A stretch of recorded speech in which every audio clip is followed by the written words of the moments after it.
दोस्तों नमस्कार, स्वागत है आपका इस सीरीज में दोबारा से।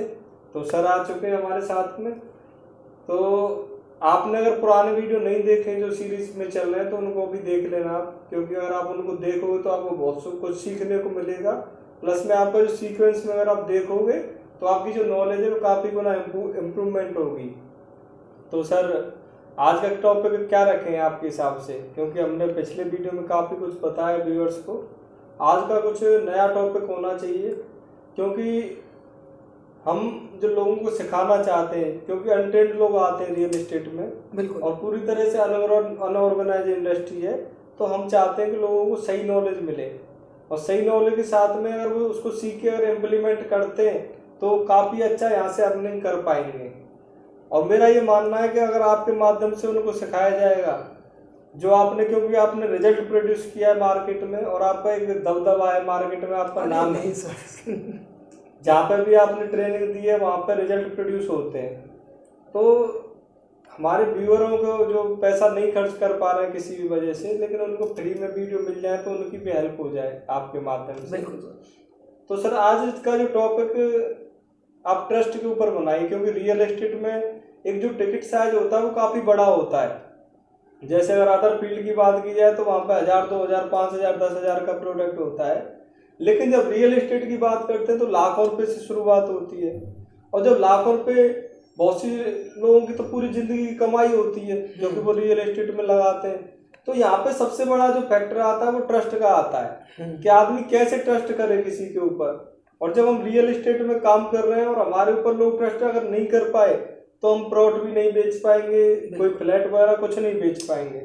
तो उस ट्रस्ट के लेवल को कैसे बढ़ाया जाए, कैसे कस्टमर हमारे ऊपर ट्रस्ट करे, उसके बारे में सर थोड़ा सा बताइए, जिनसे कि हमारे व्यूअर्स की हेल्प हो और वो जो पैसा नहीं खर्च कर पा रहे हैं किसी वजह से, तो उनकी आप हेल्प कीजिए। देखिए अनिल जी, ट्रस्ट की अगर बात चल रही है तो ट्रस्ट में ना कुछ चीज़ें बहुत ज़रूरी रहती हैं जो लोग नज़रअंदाज कर देते हैं, जिसकी वजह से कस्टमर पे हम ट्रस्ट नहीं दिला पाते। और अगर ट्रस्ट नहीं दिला सकते हम कस्टमर पे, तो ये तो है नहीं कि सर 1000 या 2000 या 3000 या 10,000 या 20,000 या 50,000 रुपये की मैं कोई चीज़ को बेच रहा हूँ। यदि इतने की होती तो एक बार इंसान ये सोच के ले लेता, चल एक बार मैं ट्राई करके देख लेता हूँ। यहाँ पे जो हम बेच रहे होते हैं उनकी कीमत ही शुरुआत 10 लाख, 20 लाख, 25 लाख, 30 लाख, 50 लाख, 1.5 करोड़, 2 करोड़, 2.5 करोड़ तक जाती है कि नहीं। और इतनी रेंज यदि आपको कस्टमर को देनी है तो सीधी सी बात है, यदि आपको ट्रस्ट नहीं होगा और कस्टमर को आप पे ट्रस्ट नहीं होगा तो वो नहीं लेगा सर। क्यों? जो कस्टमर है वो अननोन है भाई। नोन होता है तो वो बिलीव कर सकता है। और आज की डेट में आपने देखा होगा कस्टमर क्या करता है, अपना कोई जानकार होता है उसको देखता है कि मुझे यदि मार्केट में कोई जानकार मिल जाता है मैं उससे लेना ज़्यादा पसंद करता है कि नहीं। तो ट्रस्ट बनाने के कुछ पॉइंट्स होते हैं सर, उन पॉइंट्स पे आज हम बात करेंगे। और ये जो पॉइंट्स मैं बताने जा रहा हूँ सर, ये बहुत ज़रूरी भी हैं। और यदि एक सेंसियरली जो फोकस रह के जो इंसान काम कर रहा है उसके लिए जानना बहुत ज़रूरी है ये, ठीक है सर। तो ट्रस्ट पे हम जो बात कर रहे थे, अगर ट्रस्ट में मैं पहले पॉइंट की बात करूँ सर, तो वो होता है हमारा जहाँ पे हम काम कर रहे हैं वहाँ का जो इन्वायरमेंट है उसको ट्रस्टेबल बनाना। कि सामने वाला बंदा जब वहाँ पे आ रहा है हमारी ऑफिस में, तो ऑफिस का जो माहौल है वो हमारा इस तरीके से होना चाहिए कि सामने वाले को आके अच्छा लगे, फ्रेंडली वे में होना चाहिए जब कस्टमर हमारे पास आता है। और यदि हमारा माहौल अच्छा नहीं होगा तो कस्टमर को पसंद नहीं आएगा। कस्टमर को जब पसंद नहीं आएगा तो वो कंफर्टेबल होके बैठेगा नहीं हमारे पास में। और यदि वो बैठेगा नहीं हमारे पास में कंफर्टेबल होके, तो वो अपने जो मन की बातें हैं उनको वो हमें बताएगा नहीं। और जब तक हमें उसके मन की बातें नहीं पता लगेंगी तो हम उसके हिसाब से उसको कोई भी चीज़ नहीं दे सकते। तो सबसे पहली चीज़ जो होती है वो एनवायरनमेंट को बनाया इस तरीके से जाता है कि वहाँ पर ट्रस्ट पैदा किया जा सके, ठीक है सर। जो एनवायरनमेंट जब हमारा बन जाता है उस तरीके का, उसके बाद में जो चीज़ निकल के आती है वो आपकी जो महत्वपूर्ण रहती है उसे बोला जाता है सर लैंग्वेज। जो हमारी लैंग्वेज है, वे ऑफ टॉकिंग, आप किस तरीके से सामने वाले से बात कर रहे हैं। जब कस्टमर से बात कर रहे हो आप, तो सबसे पहले फ्रेंडली आप उसको अपने लायक बनाओ, उसे थोड़ा सा फ्रेंडली कंफर्टेबल फील कराओ। जब वो आपके साथ में कंफर्टेबल फील होने लग जाए उसके बाद उससे बात करो प्रॉपर्टी की, थोड़ा सा उसके बारे में जानो, अपने बारे में उसको बताओ। बताने के बाद में फिर वृंदावन पे या जहाँ पे भी आप प्रॉपर्टी सेल कर रहे हैं उस एरिया के बारे में उसको बताओ कि सर ऐसे ऐसे करके यहाँ पे ये चीज़ें हैं, यहाँ पे ये खासियतें हैं। आज की डेट में अगर मैं बात करूँ सर उसकी अच्छाइयाँ बताओ कि आज की डेट में यहाँ पे ये चीज़ें हैं और आने वाले भविष्य में यहाँ पे ये चीज़ें हो सकती हैं। जब वो आपसे फ्रेंडली हो जाए फिर उससे आप पूछो कि सर आपको किस तरीके का चाहिए, उसका पर्पस क्या है। जो कस्टमर का पर्पस है यदि आपने वो जान लिया तो आप उसको ट्रस्ट दे सकते हैं। लेकिन लोग क्या गलती कर देते हैं, लालच के चक्कर में उनका पर्पस कुछ भी हो लेकिन लोग केवल उस पर ध्यान देते हैं कि मुझे ये निकालना है। हाँ वो चीज़ सही है कि फोकस हमारा एक जगह पे है, लेकिन यदि उसका पर्पस आपको समझ में आ गया तो जिस जगह पे आपकी प्रॉपर्टी है अब वहीं पे उसको उस प्रॉपर्टी को कस्टमाइज करके दिखा सकते हैं। समझ में आ रहा है सर? कोई दिक्कत तो नहीं आ रही है? तो कंफर्टेबल करने के लिए लैंग्वेज जो हमारी होती है, बोलने का जो लिहाजा होता है, इसका बहुत बड़ा रोल होता है कि आप किस तरीके से बात कर रहे हैं। उसके बाद सेकंड चीज जो आती है, जब सारी चीजें खत्म हो जाती हैं वहां से शुरू होती है केयर। एक केयरनेस छोटा सा वर्ड है लेकिन ये आपकी 1.5 करोड़ की डील कराने में बहुत बड़ा महत्व रखता है। यदि कस्टमर आपसे चीज देख के गया है, देखने के बाद में आप उसकी केयर नहीं करोगे तो कस्टमर कहीं और चला जाएगा जहां पे उसको केयर मिल रही है। तो कस्टमर की अपने की केयर करो, केयर करोगे उससे बहुत सारे फर्क पड़ेंगे। यदि वो नहीं भी ले रहा है आज की डेट में, यदि आपके पास में उसके हिसाब से कोई चीज़ नहीं भी है आज की डेट में, लेकिन आगे कभी इन फ्यूचर उसको लेना होगा तो वो पहले आपसे कांटेक्ट करेगा क्योंकि आप उसकी केयर करके रख रखी है ना सर। केयर होने के बाद में क्या होती है, उस कस्टमर को ट्रस्ट दिलाने के लिए लाइबिलिटी जिसे बोला जाता है ना, लाइबिलिटी के मिलता जुलता ही एक वर्ड होता है जिसे बोला जाता है रिलायबिलिटी। इसका नाम होता है जिसे सुना किया था कि भरोसेमंद। उसको लगना चाहिए ये चीज कि आप उसके प्रति भरोसेमंद हो। अगर ये चीज हम नहीं दिखा पाएंगे उसको तो वो हम पर ट्रस्ट नहीं करेगा, ये फैक्ट है। उसमें हमारी बॉडी लैंग्वेज भी आ जाती है, बहुत सारी चीज़ें आती है ट्रस्ट बनाने के लिए। अगर बॉडी लैंग्वेज की बात करें तो किस तरीके से आपको उससे बात करनी है, आई कांटेक्ट कैसे रखने हैं, आपके एक्सप्रेशंस क्या होने चाहिए, कब स्माइल होनी चाहिए, कब किस तरीके से होना चाहिए। लेकिन मेन सबसे ज़्यादा जो लॉजिक रहता है ट्रस्ट बनाने के लिए, आप उसका पर्पस समझो, पर्पस समझ के उसको जेन्युइन चीज़ दिखाओ।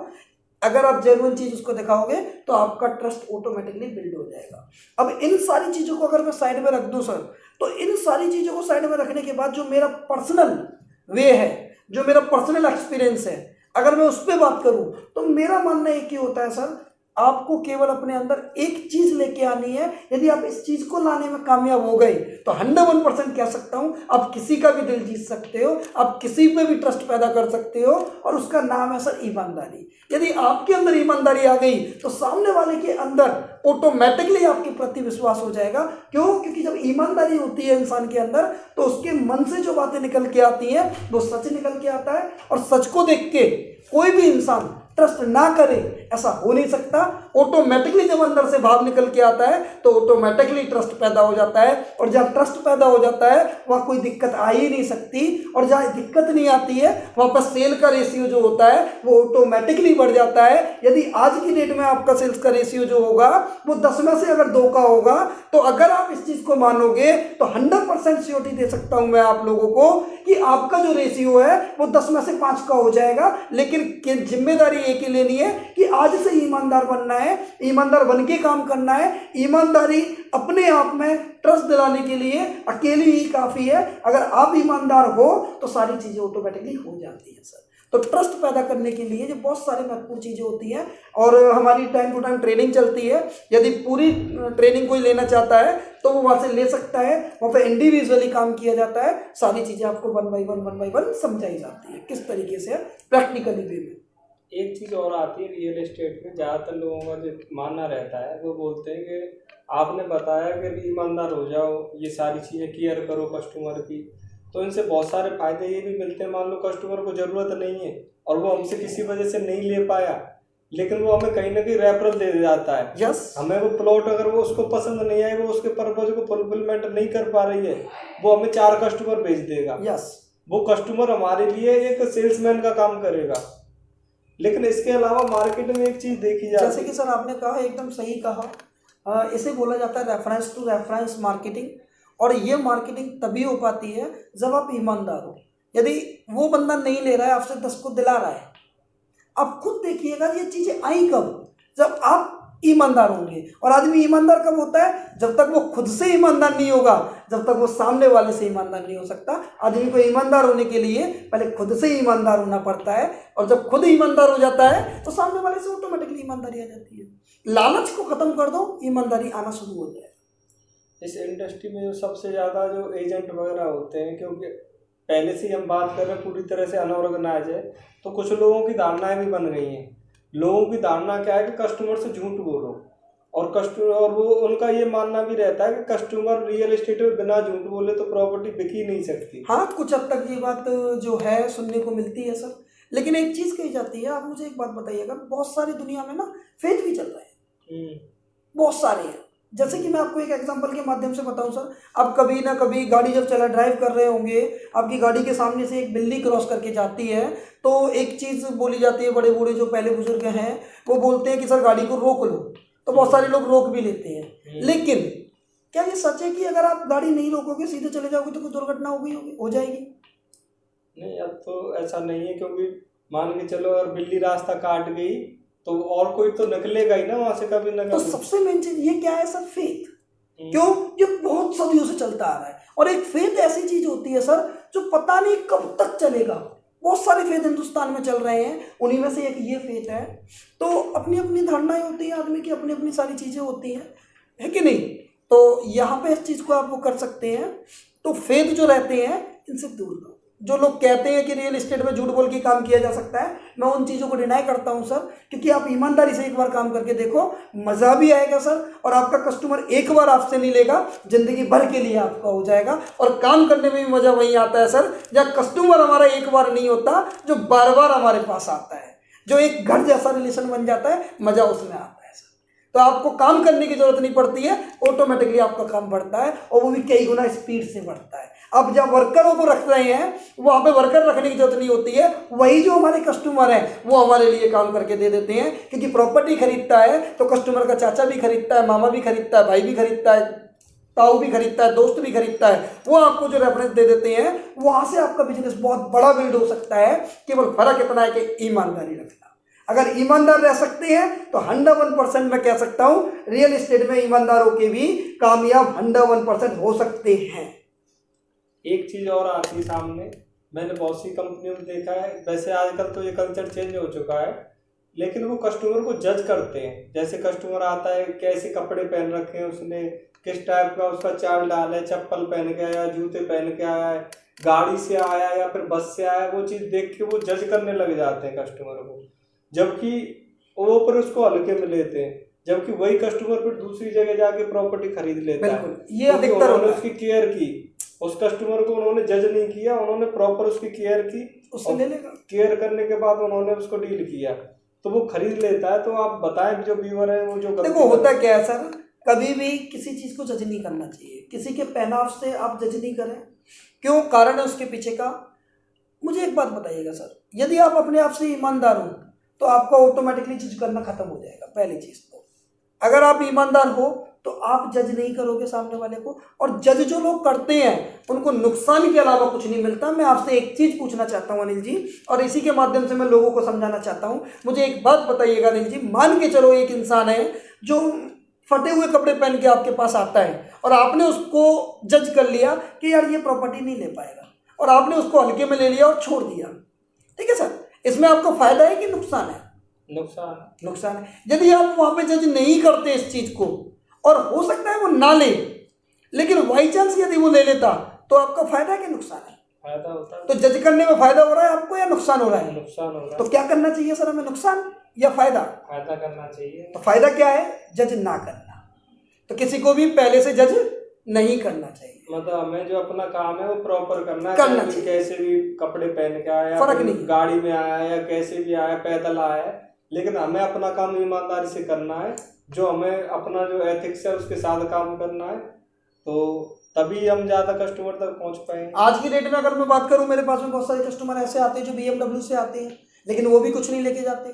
बहुत सारे कस्टमर मेरे पास ऐसे आते हैं जो लबेरिया के दीवाने होते हैं, जैसे वृंदावन घूमने के लिए आए, दोपहर का समय खाली होता है उनके पास में, तो वो रियल एस्टेट में प्रॉपर्टी वगैरह देखते रहते हैं लेकिन लेते नहीं है।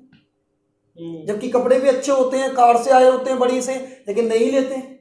तो कस्टमर कौन सा बढ़िया है, लेने वाला या फिर चलाने वाला? एक इंसिडेंट याद आ गया मुझे, आपने बताया तो मुझे एक इंसिडेंट याद आ गया। एक कस्टमर आया था, अब वो क्या करोड़ों रुपए की बात कर रहा था हमारी ऑफिस में आके। तो हमारी कंपनी के एग्जीक्यूटिव ने उनको डील किया और शाम को उसके पास फोन आता है कि मेरा जो है पर्स गिर गया है और मुझे 10,000 रुपए की जरूरत है।